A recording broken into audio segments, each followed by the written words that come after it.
As a researcher, I'm trained to be skeptical about things, so I actually like when things don't work, because I can say, look, see, it was all... But this worked. If I was going to get behind AdvoCare, I wanted to see if the stuff really worked, if it really does what it says it does. I did a body fat test. This is a bod pod. It's very accurate. It's accurate within, I think, 1 to 3%.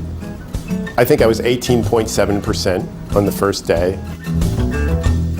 And I started taking products for about 2 months. I took the MNS system and Slim. I didn't change my training program. I didn't change my diet.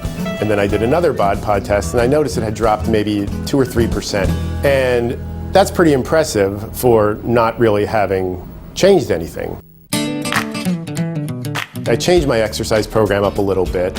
I started watching my diet, and then I switched to the Performance Elite line. I went back a month later and checked it, and it was a few percent lower, and then a few percent lower. I started not believing this, basically, and then I went over to the DEXA scan here, which is actually more accurate. The bod pod had gotten me at 11.4%, and I think my GA at the time said, let's put you on the DEXA and see if it's real. So we got on the DEXA, and it was actually 10.6%.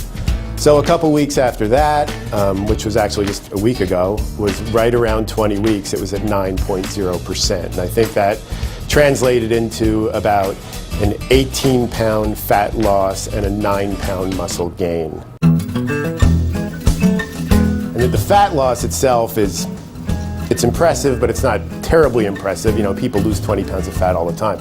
It's the muscle gain.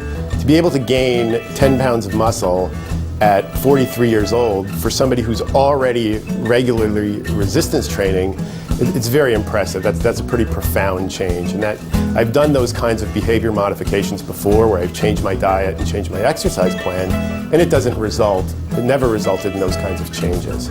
So I attribute those changes to the use of the products. I don't know what else to attribute it to.